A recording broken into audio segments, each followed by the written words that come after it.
you good to go? Excellent. Well, hello, everybody. Welcome to the Talk to Danielle podcast. I am your host, Danielle C. Baker. And before we get started, be sure to like and follow and subscribe to whichever channel you're listening or watching from. And today I have another amazing guest. I'm really excited to have her on because we've been communicating back and forth for maybe a year or so, at least over a year. And we both share a passion of science. And of course, I always say science is my first love. I'm really happy to have her on because she has a great platform. She's a great company, all about STEM education. And so this is what we're going to be talking about today. And all the changes that need to happen in our education system. So thank you so much. I have the lovely Dr. Sonali Dasgupta with me today. She is the owner, founder of STEMonsters, and I will have her kind of go through that. But before we get started, again, thank you for joining me today, Sonali. And before we get started, can you kind of tell us a little bit about your story and how you got to where you are today? Thank you so much, Danielle. I'm really excited to be here today. We've been talking, as you said, for more than a year, and it's just been a pleasure. It doesn't feel like we're talking for the first time. And it's been a pleasure and honor to know about all the work that you do. So yeah, happy to be here and excited to share what we've been doing at STEMonsters Education. So for everybody, I'll share very quickly, as Danielle suggested, share a little story. So the story is, I'm a research scientist turned educator. So I spent about 14 odd years, 14, 15 odd years in the field of applied research at various places across the world. And then once I returned to India in the latter part of 2019, just before COVID wreaked havoc over everybody's lives, I kind of came back and I started the STEMonsters education. So the purpose of STEMonsters education is to get children and young adults excited about STEM, science, technology, engineering, and mathematics through hands-on experiences and giving them the skill sets needed for them to adapt and thrive in the world tomorrow that is going to be dictated by STEM I'm pretty sure in a major way. Yes. So yeah, that's the story. That's great. And you're absolutely right. This definitely, we hear a lot more about STEM, especially on this side of the planet, but they're pushing STEAM when you add the arts to it as well. And not a lot of people understand why is this such a big thing, but we'll get into that as well. To be competitive on a global scale, and then we do need the elements that we get out of STEM. And you're a big advocate about some of the changes that need to happen in the education system. You're living it yourself with your daughter and working with children. You see that the children are not getting that motivation or the passion to learn. You just kind of focus on grades and moving on to the next grade. So can you kind of what do you see in your experience, because you are in schools, you are working with children, what are some of the challenges we are facing right now with our education systems? I think the biggest challenge we have in the education system is we have evolved as a society, but our education system has not. So we are still doing the same things we were doing 100 years ago, or maybe even more than that, during the Industrial Revolution. And we're teaching the same way. However, the needs of the society as an adult, what it expects out of a student once they go into the career landscape and start working, have changed drastically. So the biggest problem that I feel the education system has now, I wouldn't even call it a problem. I would say it's the thing that is missing, the most important thing missing from the education system is we should question ourselves, are we really helping our students become not even smart? I don't want to use the word smart. Are we helping our students become equipped with the skill sets that they will need once they step out into the world? Or are we just telling them these are the knowledge bases that you need to cover in terms of subjects, and that is all they have at the end of it? Which, by the way, I have to bring this up, even ChatGPT can do for us, the generative AI can do for us. We don't want our students to be a walking, talking model of facts. Yeah. And unfortunately, that's where it's ending up. And that is the biggest issue that is concerning the education system, not just in your part of the world, I would say everywhere around the world. It Yeah. has just not evolved to help our students thrive.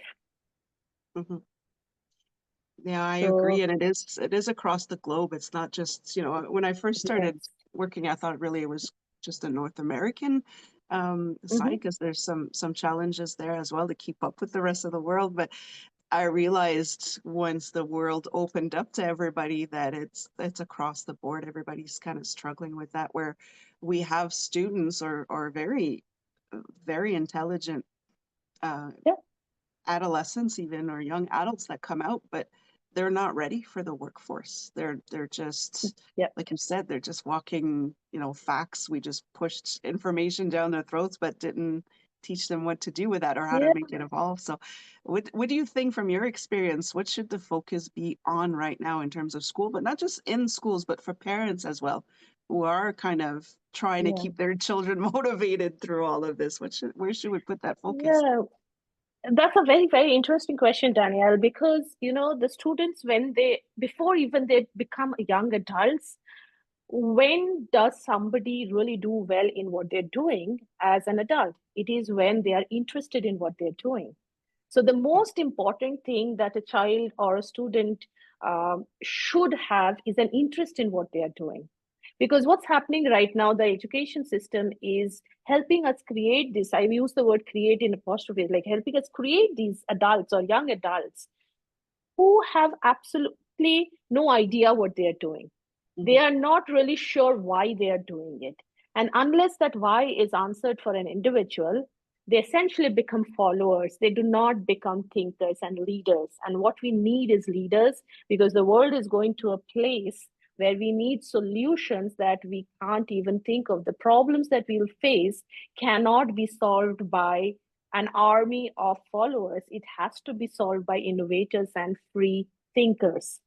So, Mhm. coming back to your question of what should be the focus, I believe the focus should be on helping the students develop the mindset to learn, at the same time also to be able to connect the dots between what they are studying and the world around them.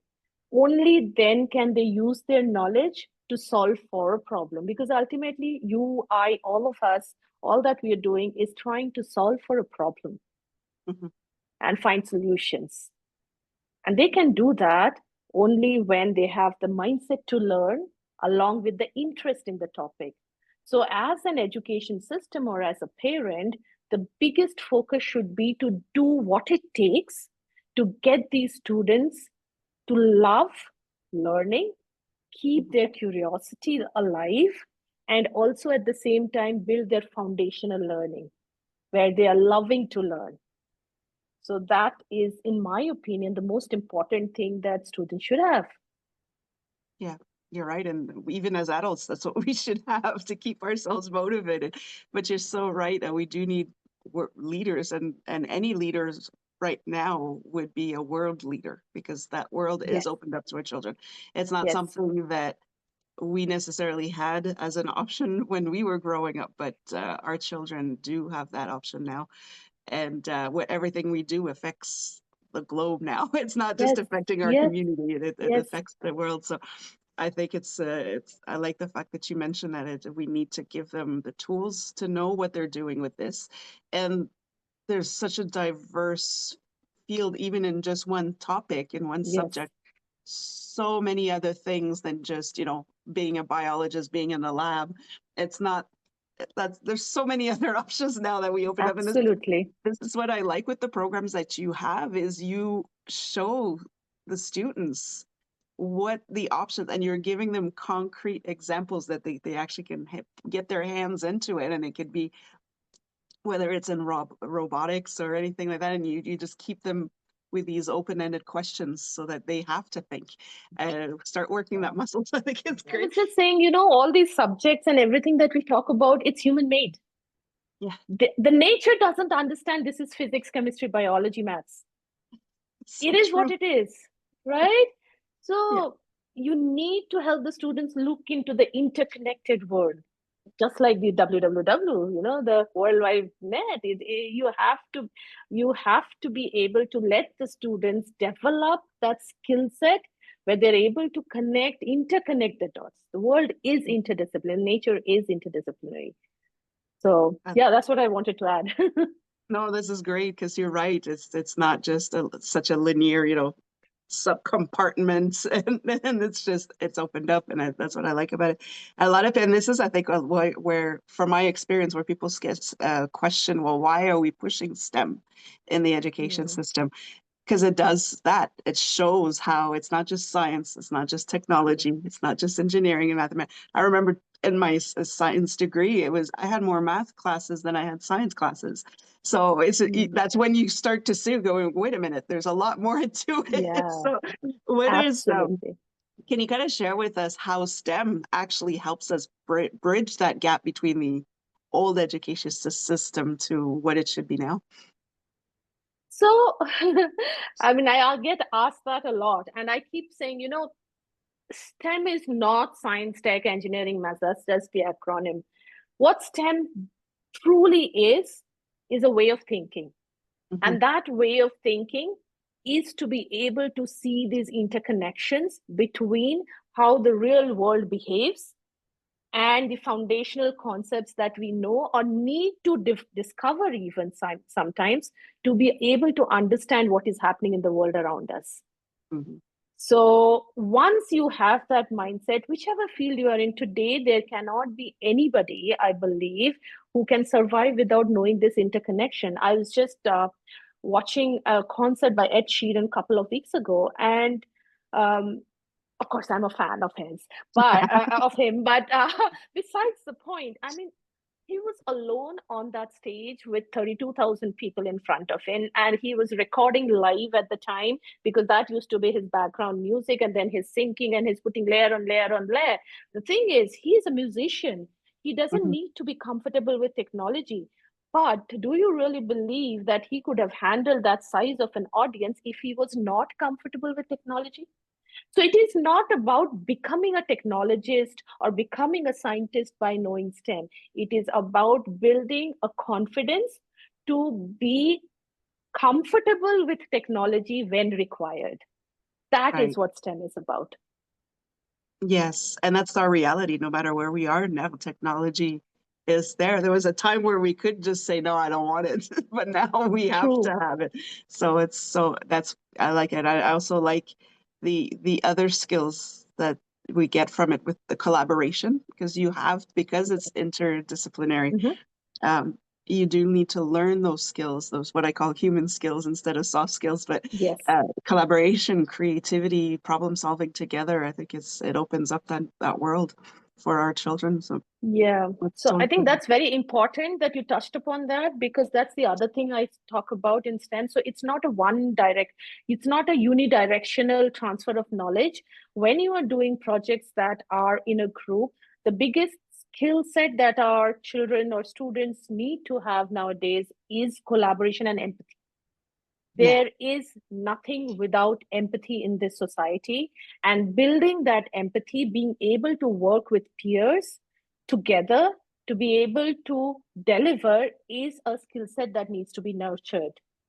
yeah, So I think STEM enables that, the collaborative mindset, the teamwork, along with empathetic design, which is crucial to actually come up with a solution that works for society. Because at the end of the day, technology or science is not useful if it's not helping the society go forward, yeah. right? So I think that is the crux of STEM education.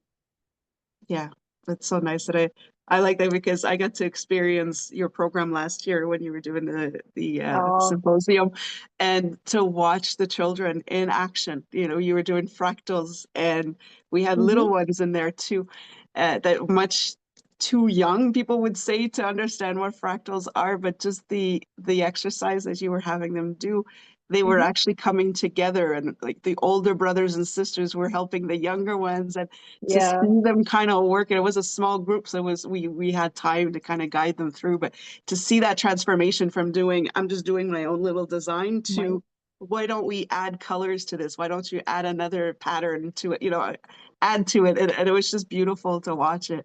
It's not that complicated, really. It's just to get them excited about it and get them, Excited. yeah. Yeah. And that kind of leads me into my next question, especially, and this one will be mostly for parents because parents do have a big role. The children are coming home exhausted and drained and not motivated to now they have to do homework, so the parents are trying to Yes. figure out a way to navigate that as well. Is there something that um, you would recommend for parents to do to help their children find that passion for learning and finding that um, motivation to go just a little further and find out more about what it is that they're learning?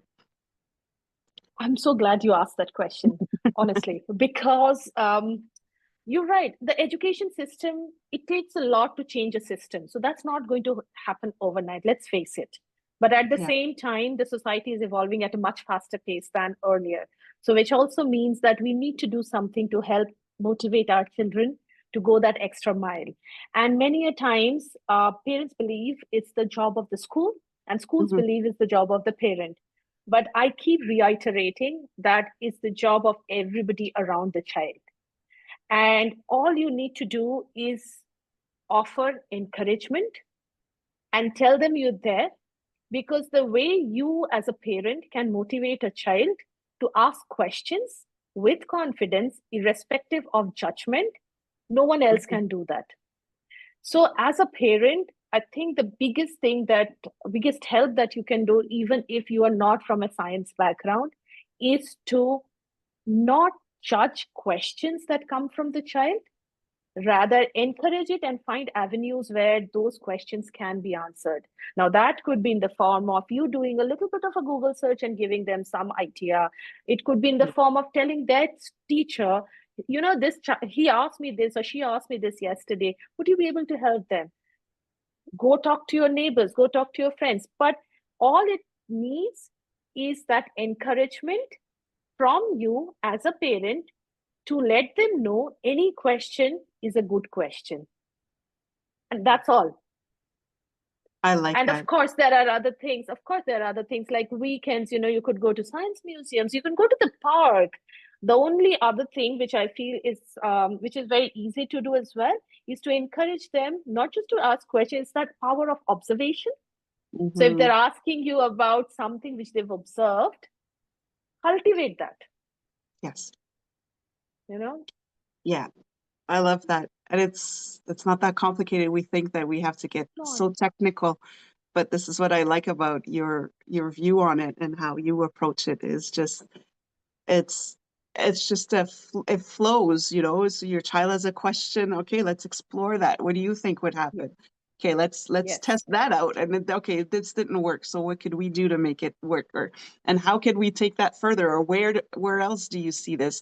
So there's just all these little uh, you know, these follow-up questions that could just get them really excited about it and not embarrassed to ask questions too, because I think it's Yes. so important for them to ask those questions True. and it helps us to start thinking again because as adults I find that we've also have gotten a little complacent with the flow of things and we're just following and we're just Yeah. regurgitating facts and so I think it's important for us to start working that muscle as well. I guess it's fun. Once you get into the habit of it, it's fun. And you know, we have every possible information at our tips nowadays as adults. Yeah. All it takes is 5 minutes of. So I used to do this thing, and I can recommend it to a lot of parents if you have that. Make a diary of the questions that your child asks. You may not have the answers then and there, but you can definitely put aside 15 minutes in a week to go through Yeah. those questions together and say, okay, you asked me this, I know the answer. And then give them that answer, whatever you might know about it, or even tell them that, okay, I don't know, let's figure out together. Yeah. Rather than answering it then and there and putting a full stop to the exploration, it's about opening up the doors rather than closing the door shut with a concrete answer. So I Right. think that's a very easy thing to do. And once as the children grow, they will have a diary of questions which they can slowly start building up upon as they improve their skill sets. Yeah. So I yeah, like that. I like that. Yes. To ask that question, yeah. I really like that. I used to always say for those who are shy, Some children are shy to give an Yes. answer. They're afraid to give the wrong answer because Yes. that's basically how our education system works now. You know, if Yes. you don't have the right answer right away, it's not a good thing. So I would just say, what's the silliest answer, or what is the silliest solution you can come up with, so that when we get into the real True. solution, the fear is gone, so we could just have fun with it True. now. It's so much fun. So we're helping the parents, but the schools as well. What do you think the school's role is in now trying to move into this new way of teaching our children so that they are ready for this new world? What do you think? What kind of role do you think a school should take on now to help kind of guide the parents as well, Hmm. but to kind of come together and Student. get the students fueled Yeah. up to learn? As yeah, as you were asking the question, I was thinking Daniel is making her questions more and more difficult. All right. So All right, I'm going right into it now. um so where do I start? I think for the schools, gone are the days when they used to be this one directional place. And it's not about schools. When I say schools, it actually means educators and teachers. You Yeah. don't need to give information to students anymore because there's enough technology, enough information source out there. There's an overload of information out there, and children will get that.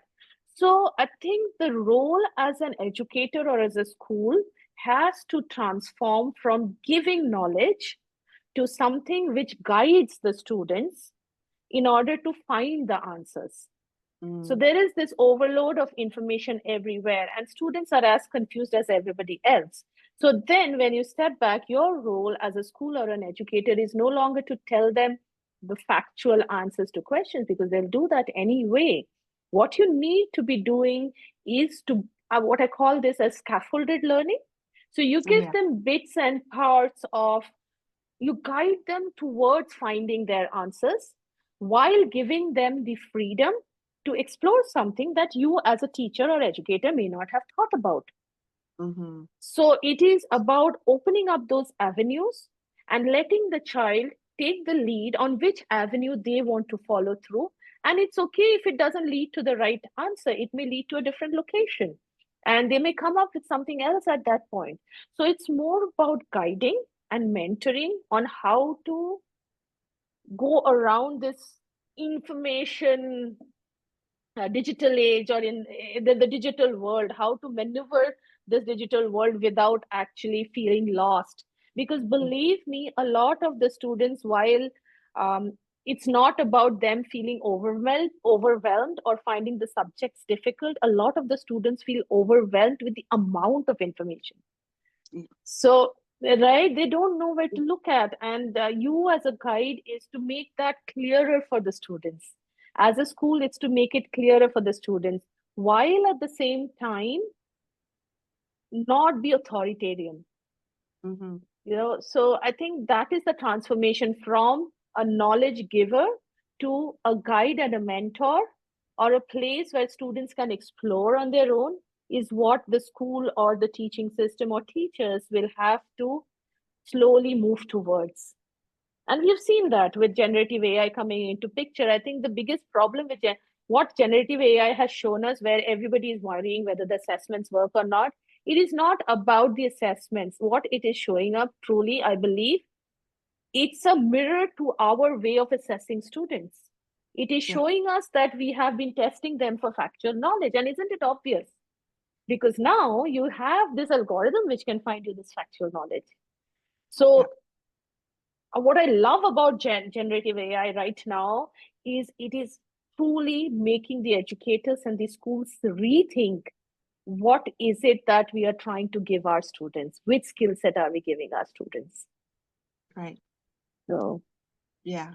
I like that. I like to keep it open because it's not necessarily the fact or that one answer, but it's the process of how to get there that it's is the more important. process. Yeah. I like that. I really like that. That's not an easy question. I'm really glad that you and Yeah, all it's throughout there's so much to do, right? there's so Where do you much, and I start? think that's what happens too with schools. They're especially teachers. They're so overwhelmed with all that Yes. information that they need to give, and that's not all they do. So after a while, it's just like, how much more research can I do to make this interesting, Mm, right? And it's just let the children discover it. yes. They'll tell you what they Yeah, want we to used to learn. have these open book tests. Why Yeah, is it that open book tests work? It's basically the same thing. Right now, every child has an open book because there's ChatGPT, there is Claude, there's whatever other Gen AI tool is out there. What right. the Gen AI doesn't allow you to do, it will help the students answer something when you know the answer already. It's a deterministic answer. What it will not help the child to do, and which is what we want our children to be equipped with, is if it is what if they can answer the what if, that Yeah, is something that the Gen AI cannot do, yeah, that is so true. right? Yeah, it's not, if it's not a definite answer, then there's no answer if you're going with the There's AI no answer. answers. That's right. No, I like that. Exactly. I like that. Yes. Can you talk to us a little bit about STEM Monsters, your company, and the vision that you had for a change in the right direction? So just kind of talk to us a little bit. I know you mentioned it briefly you earlier. You gave us an introduction, but can you go just a little bit more detail I as to would what it is love you? to. Yeah. Yeah, I would love to. I'm just thinking in my head, Daniel is asking me this question, and I can go on for hours explaining what we do. How long should we keep it? No, no, but very briefly, I think I'll try to keep it short for the viewers as well.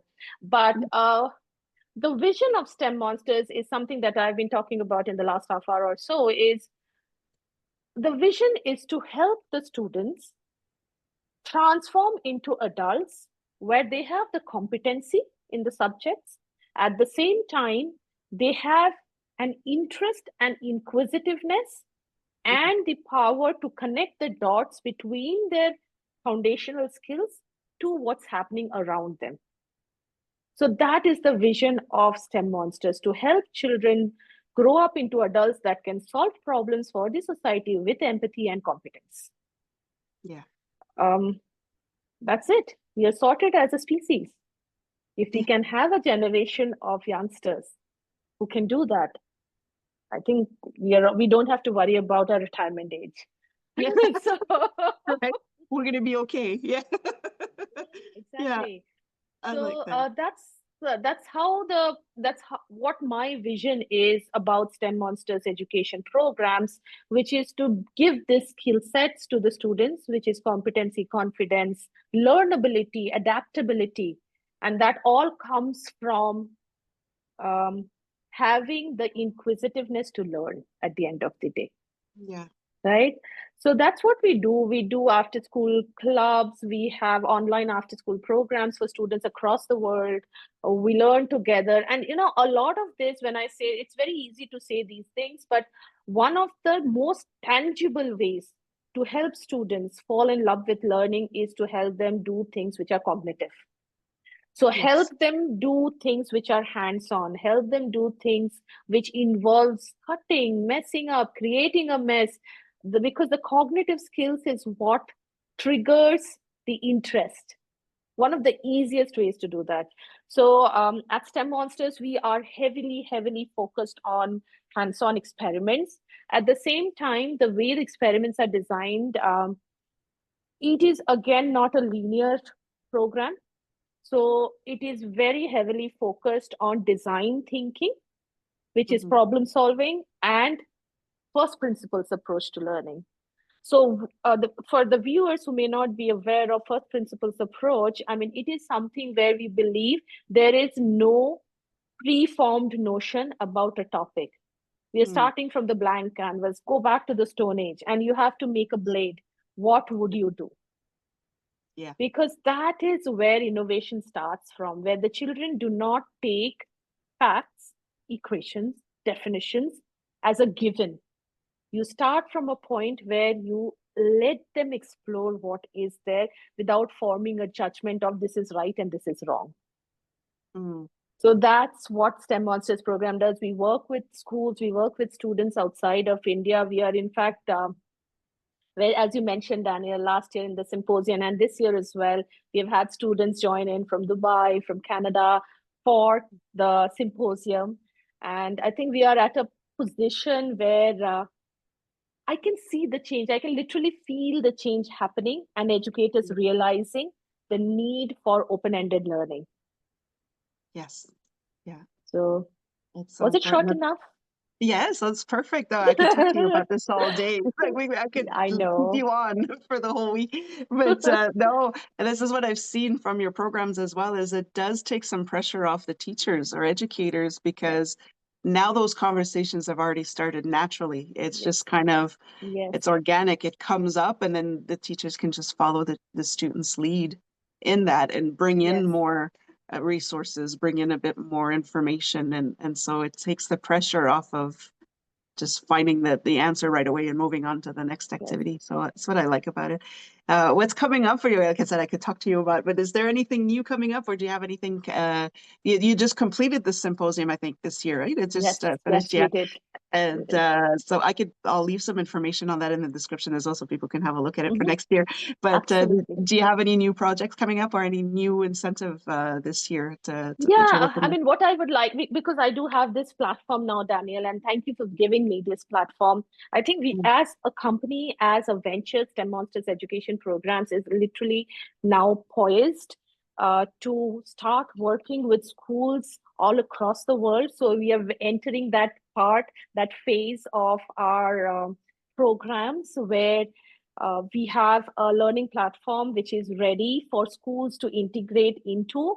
And if there is any school, any organization out there who wants to integrate the programs within the curriculum, which is whether it is IB curriculum or whether it's Cambridge curriculum, we have a system in place where it can be easily integrated into the regular curriculum for the schools, for the teachers.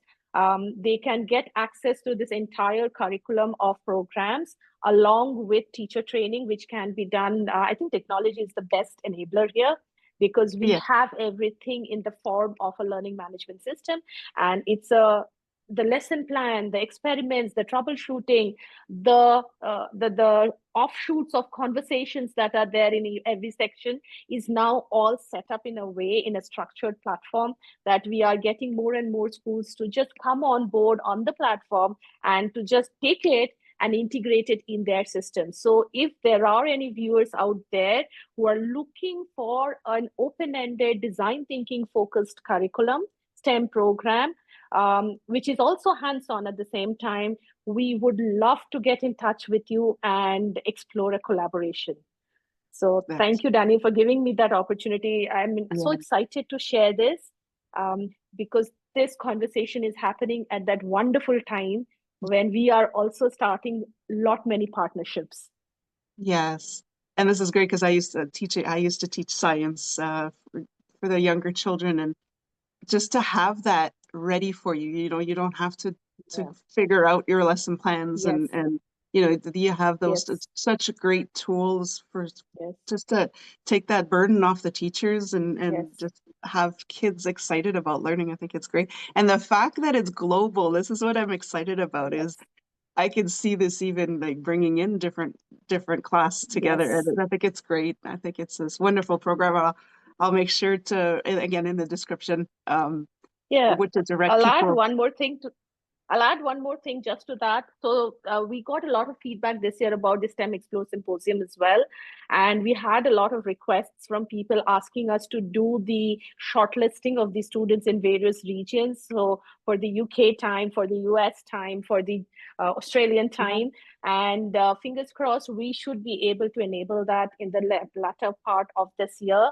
So watch out for STEM Explore. And of course, if there is a possibility to bring together schools to work on these programs, if you're looking for world-class programs that you can simply take and integrate and get the children off to a running start on getting inquisitive, would yeah, I Yes. think we are kind of ready for that now. Oh, that's amazing. I'm really excited about this, to see it kind Yeah. of expand like that. I think it's so needed, and schools can really appreciate the help as well. I think it's amazing. They don't have to reinvent the wheel. It's there for them, and Yes.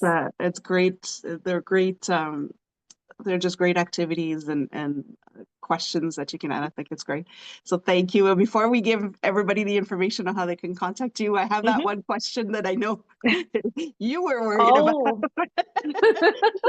And I think my regular listeners are used Hmm. to it by now, but it kind of surprised me today. I was like, yeah, that's right. I still need to explain this question, but it's a question that, of course, I promised that little girl I would ask everybody I interview, and that is, what do you want to be when you grow up? Yeah. So I was a little taken aback with the question when you said, I'm going to ask you this. And but the best part, and I didn't have time to prepare. This is impromptu conversation, right? I love So it. I love it. my takeaway from the question was, I'm still young. Yes. Um, right? So, what do I want to do when I grow up? I want to build a system. I want to build a platform when I grow up where every child has the opportunity to be able to come up to me. And that's my dream, by the way. It's not even what do I want to do when I grow up. It's like I travel and people can come up and say, you know what, I want to do this. I want to do experiments. And like, yeah, right. Why don't you log on to this platform, do the experiments, and come back to me with the question? So Yeah. that's what I want to enable. I want to enable fun learning from a young age to every child around the globe. And fingers crossed, just take the possibility that hands on learning can offer to every child around the globe. That's what I want to do when I grow up. I love it. I love it. And I just love how you just lit up when you started talking about Yeah, it. I That's love what I it. know. That's why I love this question, because you really go in inwards and think, what do I want to do? Because we Yeah, keep evolving, even as yes, the older children, as the not, oldest. not the older adults. We're the older children. So it's True. great opening it up to the world. I love that. I think it's wonderful, Yeah. and it's. I mean, you're kind of doing it. You just kind of getting there slowly. Yes, getting Taking there. expression. I think technology has a big role to play in that, what it enables us to Yeah, do. And that's what I talk about when I teach STEM and when I'm talking to education leaders as well. Like there's a lot of vices with technology that we talk about, but let's not forget the possibilities that it brings along with it. And this that's it. is one of them. I can literally talk to anybody and I can literally enable that learning space for anybody around the globe. Yes, So I love that. it's awesome. Yeah. It's a good time Right. to be in the education space for everybody because the world is seeing that change and we need it I because love the it. crisis is imminent. I don't want to end on a negative note, but the crisis is imminent. But at the same time, if we can empower these problem solvers and change makers, a beautiful world, a better world awaits us. Exactly. The solution is there is allowing the new world leaders to, the Yes. ones that we are kind of teaching right now to be part of the solution. I think it's wonderful. I could really talk to you all day about this, but I will wrap it up there, and Yes. you'll have to come back on, and we'll just talk some more. But Uh, how it can was such a people? pleasure. Yeah, oh no, it's definitely it's long overdue. I've been wanting to do this for so long to have you on, and I just enjoy our conversations every time. Yes. It's inspiring in a sense to talk to other people who kind of are on that same path and realize you're not alone. There's Yeah, that's why and we there's hit it off, isn't it, the first time? yeah, exactly. It's not a lot, and there's the solutions are you can actually see solutions as opposed to, oh, what are we doing? But there's Mm. some solutions that are coming up, and I think it's great. But how can people reach you if they want to find out more about your programs? If they want to read up about the beautiful work that you do, what's the best way to contact you or follow The you? best way, thank you for asking that. Yes, so we still need to tell people our coordinates. So the best way to reach me would be via LinkedIn. And if you search for Dr. Sonali Dasgupta and STEM Monsters, I am hoping you would be able to see me. So that's the easiest because I'm Yeah, very active on LinkedIn. And it's also a very nice window to the work that we do. Outside of that, of course, we have the Instagram channel, the YouTube channel. But I would recommend reach out to me through LinkedIn. That's the best way, or shoot me an email anytime at sonali@stemmonsters.com with a single M. yeah. That is important with a single M Just because think this of is a name. Yeah, because a lot of people do STEM monsters, but that. actually it's a play on the words. And it was actually, would you believe it? My students came up with it, the name Oh, that's itself. nice. We were brainstorming what names we were used to be called. Curiosity to Learning Club, which was so long that you would sleep off by the end of the third word. So we said we need something so short. I And love it. yeah, so that's how STEM Monsters education came into being.